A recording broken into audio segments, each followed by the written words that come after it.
সঞ্চ প্রবৃত্তি মোহমেই বচে পাণ্ডব বলেছেন। তিনটে ভাগ, তিনটে গুণের মধ্যে। তাহলে দেবাসুরের যে সংগ্রাম, তাহলে আমার মধ্যেই হচ্ছে, আমার মধ্যেই রজগুণের সঙ্গে সত্যগুণের সংগ্রাম হচ্ছে, সত্যগুণের সঙ্গে তমগুণের সংগ্রাম হচ্ছে, আবার রজগুণের সঙ্গে তমগুণের সংগ্রাম হচ্ছে। এই রজগুণ সত্যগুণ হচ্ছে প্রকাশশীল ভাব, প্রকাশ করে।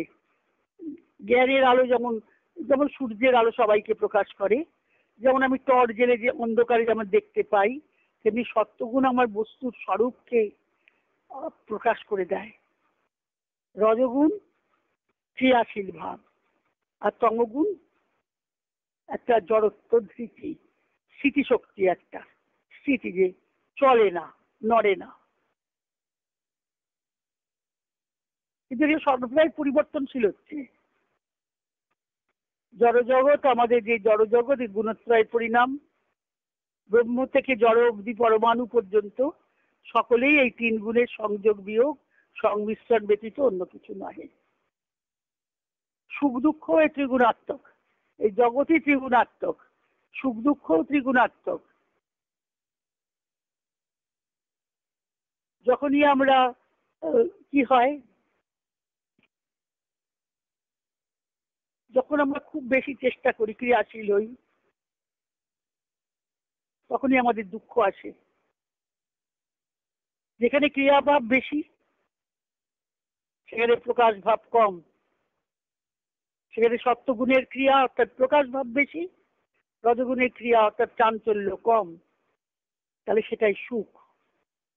যেখানে চাঞ্চল্য সেটা দুঃখ, যেখানে শান্ত ভাব সেটা হচ্ছে সুখ। শান্ত, ঘোর, মূঢ়, তিনটে অবস্থা।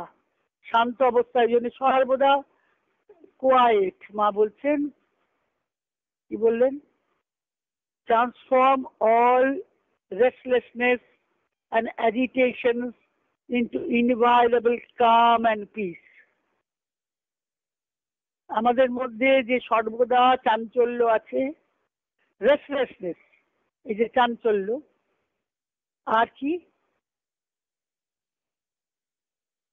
উদ্বেগ, অ্যাজিটেশন, সবসময় একটা উদ্বেগ, একটা মানে বিরক্তি, টেনশন, সেটাকে শান্তভাবে calm and peace, inviolable calm and peace. Inviolable মানে যাকে কেউ নড়াতে পারবে না, অটল শান্তি এবং শান্ত ভাব, নীরবতা, প্রশান্তি, গভীর প্রশান্তিতে আমাকে এটা পরিবর্তন করতে হবে আমার মধ্যে যা আছে। তাহলে অসুর ভাবকে নির্জিত না করলে দেবভাবের জাগরণ তো হবে না। এটি হলো শ্রী শ্রী চণ্ডীতে দেবাসুরের সংগ্রাম।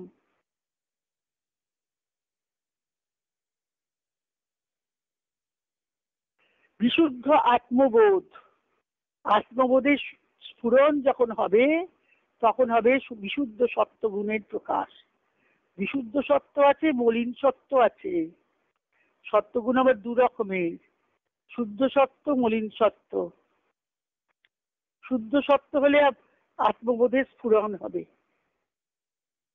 যাকে বিশুদ্ধ আত্মভাব বলে।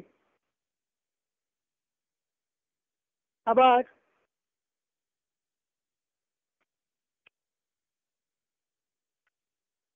আমি কে, এটা যখন আমি জানতে চাইছি না, উদ্যমের অভাব, তখন হচ্ছে একটা পরবৈরাগ্য, একটা বৈরাগ্য আসছে। আবার তমগুণের চরম পরিণতি নিরোধ, অর্থাৎ তমগুণ কি চায়? রজগুণের উদ্যমকে আটকে দেওয়া, যাতে রজগুণের উদ্যমটা না জাগে। নিজেকে জানার জন্য যে উদ্যম, যে প্রচেষ্টা, প্রয়াস, তাকে আটকে দেওয়া, সেটা তমগুণ। তাহলে তিন গুণ থেকে মুক্ত হতে হবে।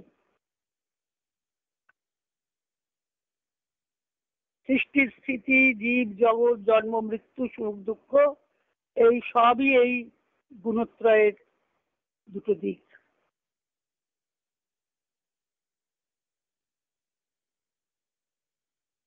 আমাদের চণ্ডীতে পেয়েছি না, মাকে বলছেন ভোগ স্বর্গাপবর্গদা।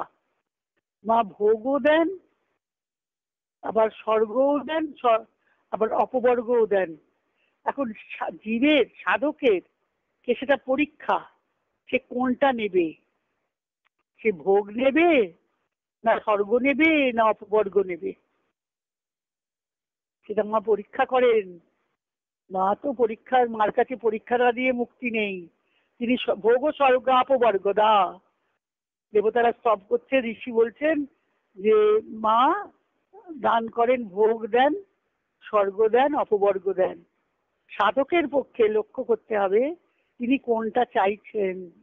মা দেখতে চান তিনি কোনটা চাইছেন। সেই জন্যে মা একটা কথা বললেন, আমাদের পন্ডিচেরির মা বলছেন, দেখো চিঠিতে লিখছেন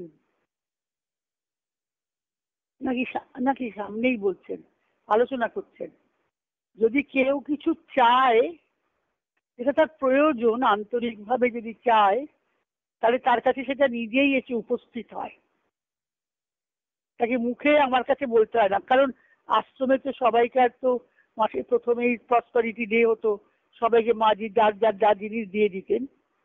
ওদের এমনও হয়েছে কার হয়তো কিছু প্রয়োজন, সে কিন্তু আমার কাছে বলেনি, কিন্তু আমি তাকে সে জিনিসটা দিয়েছি, হয়তো নিজেই দিয়েছি বা কারোর মাধ্যমে দিয়েছি, পাঠিয়ে দিয়েছি তাকে। সেই জন্য তোমরা ব্যাকুল হবে না কিছু পাওয়ার জন্যে। বাসনা আছে কিনা পাওয়ার জন্যে, আর প্রয়োজন আছে কিনা পাওয়ার জিনিসটার প্রতি, বস্তু, এখানে বস্তুর প্রতি বলছেন, যে সেটা তোমাদের নিজেদের বিচার করে দেখতে হবে। ভোগের বস্তুটা তোমার প্রয়োজন কিনা, না তোমার সেটা বাসনার ফলে তুমি চাইছো, সেটা আমাকে বিচার করে দেখতে বলছেন মা। তাহলে তুমি বুঝবে তোমার মধ্যে ওটা কিসে, ওই যে এক্ষুনি বললেন যে কোন গুণটা প্রবল হচ্ছে, তাহলে উদ্যমটা কি, নিজেকে জানার জন্য উদ্যম, না তার বিরুদ্ধ ভাব, না নিজেকে আত্মবোধের স্ফুরণের জন্য প্রকাশ হচ্ছে, জ্ঞানময় প্রকাশ, শান্ত ভাব, কোনটা হচ্ছে? তাহলে এটা যদি না থাকে, তাহলে তো এটা মহালক্ষ্মীর দাবি, তাহলে তো আমার চিন্তার, অনুভবের সৌন্দর্য, সুসংগতি আসবে না। যদি আমার সর্বদা চঞ্চল থাকি, সর্বদা জড়ত্ব ভাব থাকে, নিজেকে না জেনে খালি বাসনা, ভোগের বাসনার দাসত্ব করি, সেটা তারা আমাদের নিজেদেরকে জানতে হবে। শ্রী শ্রী চণ্ডীতে দেবাসুরের সংগ্রাম মানে এই থেকেই মুক্ত পাবার, মুক্তি মানে মুক্ত হবার জন্যে দেবীর কৃপা, দেবীর কাছে করুণা প্রার্থনা করা